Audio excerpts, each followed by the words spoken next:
Saya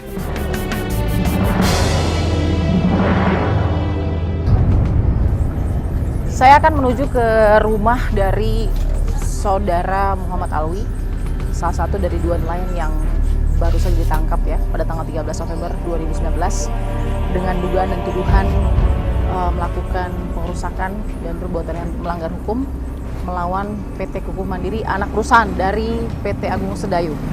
Saya mau tanya bagaimana sebenarnya duduk permasalahannya, karena kabarnya ini adalah proses penangkapan yang dialami setelah kasusnya berjalan 3 tahun, kurang lebih dari 11 Desember 2017, tapi kemudian baru ditangkap tanggal 13 November 2019. Ada apa yang terjadi? Kenapa ini bisa dilanjutkan proses hukumnya, dan siapa yang kemudian menuntut dua nelayan ini baru ditangkap, dan apa kesalahan mereka?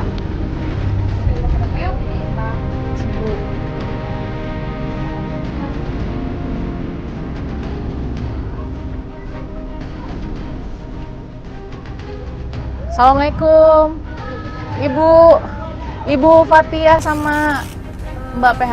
Oh, saya Balkis, Bu Fatia dari Fakta TV One. Boleh ngobrol sebentar, Bu? Boleh, kita ngobrol sebentar, Bu, di sini, Bu. Ini ya, pertama turut prihatin juga ya Bu Fatia ya sama Mbak PH, kondisi kemarin tanggal 13 November 2019.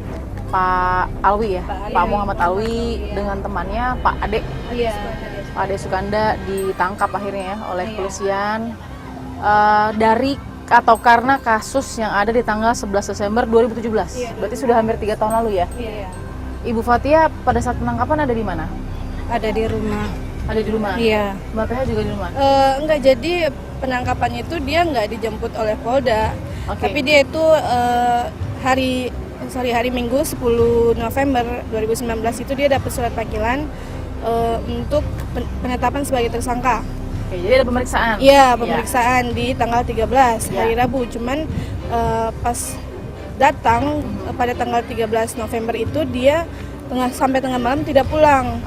Dan saya keluarga mendapat telepon dari penyidik, katanya untuk 2 hari ke depan ayah saya itu tidak bisa pulang ke rumah.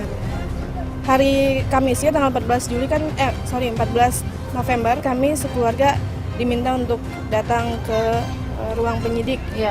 Hanya saja Lalu kemudian di dalam ruang penyidik itu kami langsung disodorkan surat penahanan dan penangkapan. Di situ langsung juga ada surat penangkapan. Sementara di tanggal 13-nya ayah saya itu datang hanya memenuhi pemeriksaan sebagai penetapan sebagai tersangka.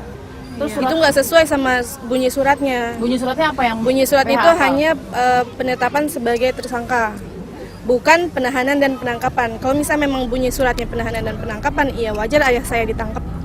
Tapi ini bunyinya nggak nyampe di sana, keesokannya keluarga malah disodorkan surat penahanan dan penangkapan. Itu langsung keluarga tahu, lalu ada reaksi apa dari keluarga pada saat itu? Saya bertanya dong, ini kenapa ayah saya tiba-tiba dijadikan seorang tahanan di rumah tahanan Polda Metro Jaya. Ya. Cuman saya tanyakan beberapa bukti kenapa ayah saya ditahan. Dia bilang dia menunjukkan beberapa bukti seperti foto, video. Foto apa ya? Fotonya malah lucu karena fotonya ayah saya sedang selfie. Memang selfie-nya sedang berada di kapal itu. Ada fotonya nggak? Oh enggak, itu di penyidik. Nah, PH reaksi apa lagi ke pihak Polda Metro Jaya? Penyidiknya menyodorkan 2 surat, langsung menyodorkan 2 surat penangguhan dan surat berita acara penangkapan dan penahanan. Cuman saya tahan dulu, maaf Pak, ini bisa nggak saya konfirmasi dulu sama tim kuasa hukum. Nah, sejauh ini sudah beberapa hari ada nggak bantuan hukum yang sudah dilakukan? Iya, jadi tim kuasa hukum kita tuh sudah beberapa kali dipanggil oleh Polda untuk mengetahui kabar terbarunya. Cuman sejauh ini tim kuasa hukum kami sih hanya diberitahukan untuk tetap menunggu dan mengikuti prosedur dari kepolisian seperti itu. Bu Fatia, pasti ini kan apa ya Bu ya, ya ibaratnya Ibu ya saat ini kondisinya juga tidak tenang ya Bu ya. Iya. Apa yang ada di benak Ibu sekarang melihat Bapak itu ditahan sudah beberapa hari di Polda Metro Jaya? Saya hanya sedih melihatnya.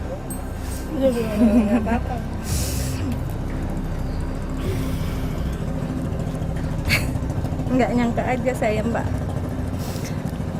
Bapak bisa ditahan begitu. Soalnya dia nggak bersalah. Dia hanya dituduh. Oke, ini kan proses masih jalan ya. Meskipun berat pasti untuk Ibu Fathia dan juga PH. Karena konsentrasi juga sebenarnya gimana caranya mata pencarian jalan terus di laut ya Bu ya. Nah, memang selama 2015 reklamasi ada sampai 2019 ini yang terganggu dan dirasa amat mengganggu bagaimana sih Bu Fathia? Mungkin Bu Fathia bisa berbagi. Sering nggak ada keluhan ke Ibu langsung? Sering. Sering. Apa biasanya yang dikeluhkan Bapak kalau habis melaut begitu? Dia sering keluhkan kalau hasil ternak semakin berkurang, kerangnya pada mati. Yang biasanya kita dapat 1 juta, kata dia jadi setengahnya. 500.000. Iya. Itu per apa Bu? Pertangkapan? Iya, pertangkapan. Jadi sangat terasa gitu ya? Sangat terasa. Oke, harapannya dalam waktu dekat mau apa? Apakah ada aksi juga yang akan kemudian diberikan dari para nelayan? Harapan kita sih untuk sejauh ini dalam waktu dekat maunya ayah dibebaskan segera Nah, mungkin. caranya gimana PH yang diharapkan? Pakai bantuan hukum? Ada biaya, ada akses, ada nggak PH? Bagaimana? Kita ingin tahu gitu nih, biar orang juga masyarakat tahu kan perjuangan masyarakat nelayan bagaimana kalau sudah ada yang ditangkap, ada nggak bantuan hukum? Itu kan biayanya juga nggak Ya, sedikit kita begitu juga dibantu sama tim hukum yang memang memiliki hati nurani membantu kami tanpa meminta biaya. Alhamdulillah seperti itu ya. Baik, ya. Dengan keyakinan ini mudah-mudahan ada jalan terang Iya. untuk kasus Pak Alwi ya, dan juga Pak Ade ya sebagai teman dari Pak Alwi, dan mudah-mudahan masyarakat nelayan juga dilindungi hak-haknya seperti janji yang sudah kita dengar. Ini kan banyak janji nih, nah kita juga berharap janji-janji ini bisa ditepati gitu ya.